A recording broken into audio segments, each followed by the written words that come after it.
झालेली आहे आणि आज आपल्याला सर्वांना कल्पना आहे की येत्या काही दिवसात विधान परिषदेच्या ज्या 11 निवडणुका होत आहेत त्यात आम्ही महाविकास आघाडीने आमचे 3 उमेदवार हे दिलेले आहेत। त्याच्यामध्ये काँग्रेसतर्फे सातवताईंचा आहे, शिवसेनेकडनं मिलिंद नार्वेकर आहे आणि एनसीपी आणि आम्ही सर्वांनी मिळून शेका पक्षाचे आमचे सहकारी जयंतराव पाटील यांना उमेदवारी दिलेली आहे आणि आम्ही तिन्ही पक्ष त्याचबरोबरीने आमचे मित्र पक्ष पूर्णपणाने एकजुटीने हे तिन्हीच्या तिन्ही उमेदवार निवडून आणल्याशिवाय राहणार नाही हे आम्ही महाविकास आघाडी म्हणून आपल्या माध्यमातून तमाम महाराष्ट्रातल्या जनतेला सांगतो आहोत। आता याच्या पुढे जाऊन जे काय एकूण देशात चालले राज्यात चाललेलं आहे, आज आपल्याला कल्पना आहे की विधान परिषदेचे विरोधी पक्षनेते अंबादास दानवे यांना निलंबित करण्यात आलेले आहे। खरं पाहिलं तर एखादा प्रस्ताव आल्यानंतर माझ्या बाजूला दोन्ही ज्येष्ठ विधिमंडळातले माझे सहकारी आहेत, एखादा प्रस्ताव आल्यानंतर त्याच्यावरती चर्चा करणं हे गरजेचं असतं। दुसरी बाजू मांडू देणं हे लोकशाहीसाठी आवश्यक असतं आणि त्याच्यानंतर हा निर्णय अपेक्षित असतो। ठीक आहे, निलंबन करायचं की नाही करायचं हा निर्णयाचा अधिकार हा अध्यक्ष महोदय किंवा सभापतींचा असतो, पण त्याच्यासाठी एकतर्फी निर्णय एका कोणाकडनं तरी मागणी झाली म्हणून निर्णय घेतला हे लोकशाहीला घातक आहे, लोकशाहीला मारक आहे आणि हा लोकशाही विरोधी निर्णय। खरं म्हणजे अंबादासनं सुद्धा बाजू मांडू देण्याची एक वेळ द्यायला पाहिजे होती, ती दिली गेली नाही, आमच्याकडनं कोणालाही बोलू दिलं गेलं नाही आणि जणू काही सगळं ठरवूनच हे षडयंत्र रचून विरोधी पक्षनेत्याला निलंबित केलं गेले हे असं कदाचित महाराष्ट्रातल्या इतिहासामध्ये पहिल्या प्रथम झालं असेल आणि हा सगळा जो काय अन्याय आहे हा अन्याय महाराष्ट्रातली जनता डोळे उघडे ठेवून पाहते आहे। एकूणच काय की काल जो आमचा विजय दणदणीत झालेला आहे तो झाकळून टाकण्यासाठी हा एक निर्णय त्यांनी घेतला, म्हणजे कालच्या आमच्या विजयाच्या बातम्या मागे पडतील आणि ह्या निर्णयाची चर्चा होईल। तसंच जो एक त्यांनी बोगस अर्थसंकल्प मांडलेला आहे त्याची चिरफाड व्हायला आता सुरुवात झाली।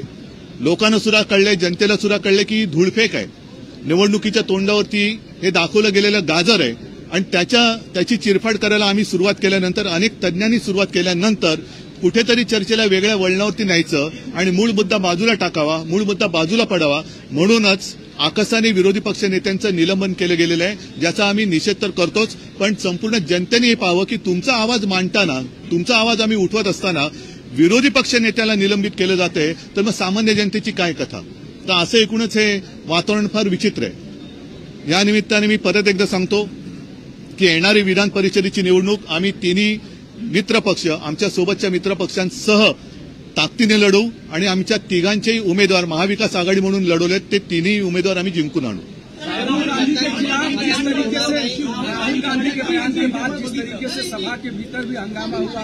ठीक आहे, पहिलं मराठीत बोलू। काल मग जर बघायला गेलं तर काल एकूण जो ठराव विधान परिषदेत आणू इच्छित होते तो ठरावच मुळात चुकीचा होता, कारण आमच्या विरोधी पक्षनेत्याने आपल्या काय त्यांनी प्रश्न विचारला की तो जो काही ठराव आणू इच्छित आहे त्याचा या सभागृहाशी संबंध काय।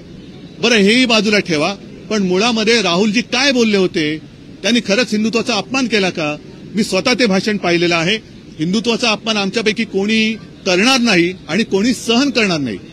काल राहुलजींनी सांगितलं की भाजप म्हणजे हिंदुत्व नाही, भाजप म्हणजे फक्त संपूर्ण देशात भाजप म्हणजेच हिंदू, हे माझंही ठाम मत आहे। मी मागे सांगितलंय की मी भाजपला सोडलंय, हिंदुत्व सोडलं नाही, हिंदुत्व सोडणं कदापि शक्य नाही आणि त्या अपुऱ्या माहितीच्या आधारावरती तुम्ही राहुलजींच्या निषेधाचा ठराव करू इच्छित होता।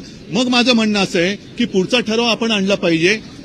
एक तर राहुलजींनी हिंदुत्वाचा अपमान केला नाही, भाजप म्हणजे हिंदुत्व नाहीये त्यांनी ठासून सांगितलं, पण अपुऱ्या माहितीनिशी हे सभागृहात तो ठराव आणू इच्छित होते आणि जर ठराव आणला असता आणि तो मंजूर करून त्यांनी बहुमताच्या जोरावर जसं आज निलंबन केलं तसा ठराव मंजूर करून पाठवला असता तर असत्यावरती तो ठराव मंजूर करून घेतला असता, तर असत्य माहितीच्या आधारे हा ठराव आणू इच्छिणं किंवा आणू पाहणं हा सुद्धा सभागृहाचा अपमान आहे। त्याच्यामुळे मग त्या सदस्याला सुद्धा तुम्ही निलंबित करणार आहात का? आणि मग मी असं म्हणेन जो विषय घडलाच नाही, हिंदुत्वाचा अपमान झालाच नाही, मग मी दोन्ही सभागृहांना माझी विनंती राहील की लोकसभेमध्ये म्हणजे आपल्या देशाचं लोकशाहीतलं सर्वोच्च मंदिर, तिथे जय संविधान बोलल्यानंतर काही जणांना मिरच्या झोंबल्या, तर ज्यांना जय संविधान बोलल्याबद्दल मिरच्या झोंबल्यात त्यांचा निषेधाचा ठराव, मी तर जाहीर त्यांचा निषेध इकडे करतोय, पण सभागृहांनी सुद्धा, दोन्ही सभागृहांनी तो ठराव मांडावा आणि जाहीरपणाने आम्ही जय संविधान बोलायला ज्यांचा विरोध आहे त्यांचा निषेध करतो असा ठराव मंजूर करून लोकसभेत तो पाठवावा.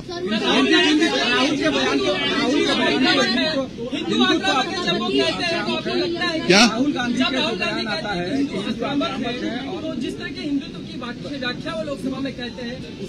नहीं, आप पहले मुझे बताइए कि क्या गलत कहा उन्होंने, कहाँ अपमान किया? एक तो वो तो बार बार दिखाना चाहते थे शिवजी की प्रतिमा, वो दिखाने के लिए पाबंदी लगाई गई. क्या यही हिंदुत्व है? जय श्री राम के नारे हम भी देते हैं तो वो चलते हैं.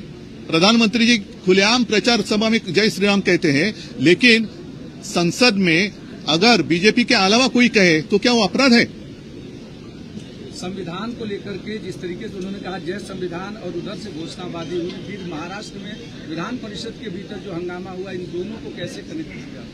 नहीं, मैंने सारी बातें कही हैं कि ये सारी अगर मगर की बातें हैं. अगर आपको ऐसा लगता है कि कल राहुल जी ने हिंदुत्व का अपमान किया है तो मैं नहीं मानता, क्योंकि उन्होंने साफ स्पष्ट शब्दों में कहा जो बात मैं कहते आया हूं कि भाजपा यानी हिंदुत्व नहीं है. हम भी हिंदू हैं और हम में से कोई भी हिंदुत्व का अपमान करेंगे नहीं और हिंदुत्व का अपमान सहेंगे भी नहीं, और उसमें राहुल जी भी आते हैं जो अपमान करेंगे भी नहीं और सहेंगे भी नहीं. आज जो एक फेक नैरेटिव उन्हीं का शब्द है जो फैलाया जा रहा है कि बीजेपी मतलब ही हिंदुत्व नहीं, हमारा हिंदुत्व पवित्र है, हमारा हिंदुत्व बीजेपी तो उसके आसपास भी नहीं आ सकती. हिंदुत्व तो एक उन्होंने एक नकाब बनाया है लोगों को उल्लू बनाने के लिए. तो मैं तो यही कहता हूं कि जैसे उन्होंने कल एक कोशिश की गलत जानकारी के आधार पर विधान परिषद में वो एक ठराव लाना चाहते थे कि हिंदुत्व का अपमान हुआ, तो हिंदुत्व का अपमान हुआ नहीं, लेकिन आधी अधूरी जो जानकारी है उस आधार पर वो एक प्रस्ताव लाना चाहते थे, वो भी सभागृह की एक दिशाभूल करने के अपमान है. और साथ ही मैं यही कहता हूं कि लोकसभा में कुछ लोगों ने अपनी शपथ के समय जय संविधान का नारा दिया तो उनको रोका गया या उसके ऊपर आपत्ति जताई गई. तो जय संविधान कहना कब से गुनाह हो गया, और इसलिए मैं तो खुलेआम उसका निषेध तो कर ही रहा हूं. मेरी विनती है दोनों जो हमारे सभागृह है कि आप भी जो कुछ वहां हुआ जय संविधान कहने पर आपत्ति जताई उनका निषेध करने का प्रस्ताव लाएं और वो मंजूर कर लोकसभा में भेजें. राज्यामध्ये मोठा भूकंप झाला होता. राज्य आता सुद्धा तुम्ही आत्मविश्वासाने तुमचा उमेदवार, तिसरा उमेदवार दिलेला आहे. या निवडणुकीनंतर सुद्धा राज्यात भूकंप किंवा वेगळं चित्र बघायला मिळेल त्याची खात्री असल्याशिवाय आम्ही निवडणूक का लढतोय? कारण आम्ही तर निवडणूक आम्ही लढणारी माणसं आहोत, आम्ही हत्यार टाकणारी माणसं नाही आहोत. पक्षफुटीचा प्रॉब्लेम हा त्यांना जास्त आहे, कारण त्यांच्यामध्ये अनेक जण इच्छुक आहेत ज्यांच्या इच्छेवरती पाणी पडले. अंबादास दानवे यांचं ज्या पद्धतीनं 5 दिवसाचं निलंबन झालं, सत्ताधारी सूडभावनेतून वागतात आणि सत्ताधारी विरोधकांवर भारी पडत आहे. भारी नाही पडत आहे हे त्यांनी पूर्णपणाने माझ्या माहितीप्रमाणे जेवढं मला आकलन आहे कायद्याचं त्यानुसार एखादा प्रस्ताव आल्यानंतर त्याच्यावरती चर्चा करणं गरजेचं असतं. ज्याच्या संबंधी तो प्रस्ताव आहे तो विरोधी पक्षनेता आहे, म्हणजे एक प्रमुख पद आहे त्याच्याकडे, त्यांना त्याच्यावरती बोलण्याची संधी देणं हे फार गरजेचं होतं. ते न करता एकतर्फी निलंबन करणं हा एक मोठा अपराध आहे.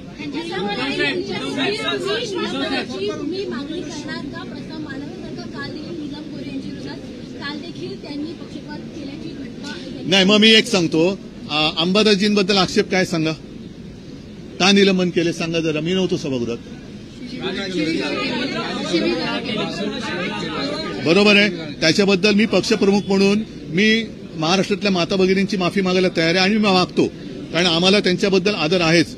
मग लोकसभा प्रचाराच्या दरम्यान सुधीर मुनगंटीवाराने त्यांच्या म्हणजे मोदीजींच्या सभेत, कदाचित मोदीजी व्यासपीठावर नसतील, पण बहीण भावाच्या नात्याबद्दल जे अभद्र वक्तव्य केलं होतं त्याच्याबद्दल कोण माफी मागणार आहे? त्यांच्याच मध्ये बसलेले ते सत्तार, त्यांनी सुप्रिया सुळेंना कॅमेरा समोर शिवी दिली होती. हा माता भगिनींचा अपमान नाही? ज्याच्यावरती एका महिलेवरती विचित्र एक प्रसंग ओढवला, ज्याला आम्ही मंत्रिमंडळातून काढून टाकला होता, त्यांना तुम्ही मंत्रिमंडळात स्थान दिलंय, हा महिलांचा अपमान नाही? मग जर मी माफी मागतोय, माता भगिनींचा अपमान जर झाला असेल तर मी माफी मागतो, पण तसा त्यांनी अपमान त्यांनी तर केलाय, सभागृहात केला म्हणून अपमान, आणि जाहीरपणाने बोललं तर अपमान नाही, हे कुठलं गणित आहे? मग त्यानं सुद्धा निलंबित करणार का? मुनगट्टीवारनं तर जनतेने तिकडनं निलंबित केलंच आहे, विधानसभेत पण ते करतील, पण तुम्ही आत्मने काय करणार आहात? राहुल गांधी ठीक है। राहुल गांधी के बयान को लोकसभा से निकाल दिया गया है। राहुल कौन सा? गांधी के कल के भाषण को लोकसभा से निकाला गया है पूरा? से, हाँ, उसमें मैक्सिमम क्या बात कही? क्या बात कही? उन्होंने जो कहा था कि हिंदू जो है वो आक्रामक है। नहीं, मैंने ऐसी बात कही नहीं थी उन्होंने, और उन्होंने यही कहने की कोशिश की थी या कही थी बात कि हिंदुत्व का मतलब दूसरे धर्म का अपमान करना नहीं है। जो मेरे पिताजी कहते थे, जो मेरे दादाजी कहते थे कि हम हिंदू तो हैं, हमें भाजपा हिंदुत्व ना सिखाए, नहीं तो भाजपा की पूरी कुंडली जो है, जन्म कुंडली, वो उनको पहले पढ़ाई करनी चाहिए। कहां से शुरू हुई उनकी बात, जनसंघ की स्थापना कैसे हुई, उसके पहले क्या थी, वो सारी बातें निकलनी होगी।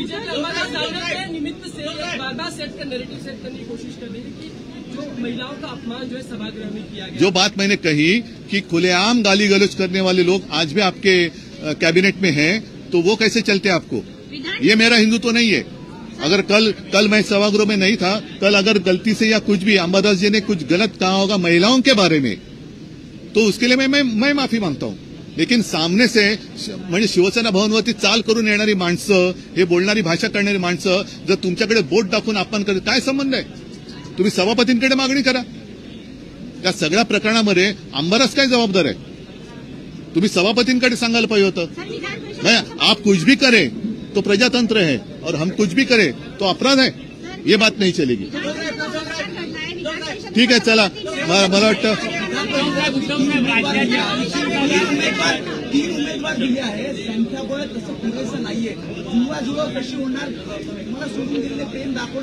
या सगळ्या गोष्टी निकाल लागल्यानंतर तुम्हाला कळेल। चला, धन्यवाद।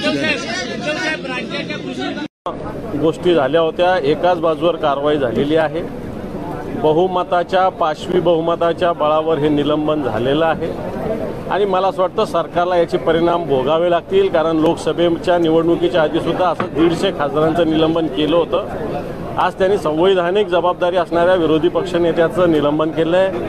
ठीक आहे, या कारवाईला मी घाबरत नाही, परंतु जो व्यक्ती शिवसेना भवनावर चालण्याची भाषा करतो तर त्याच्याशी त्याच भाषेत बोलावं लागतं। राहता राहिला सभागृहाच्या डेकोरमचा प्रश्न, तर त्याच्याविषयी दिलगिरी व्यक्त करण्याची माझी तयारी होती। व्यक्तिगतरित्या कोणाची दिलगिरी मागण्याचा प्रश्न येत नव्हता, परंतु पाशवी बहुमताच्या बळावर हे निलंबन झालेलं आहे। निश्चित याच्याविषयी जनतेच्या दरबारात निश्चित आवाज उठेल।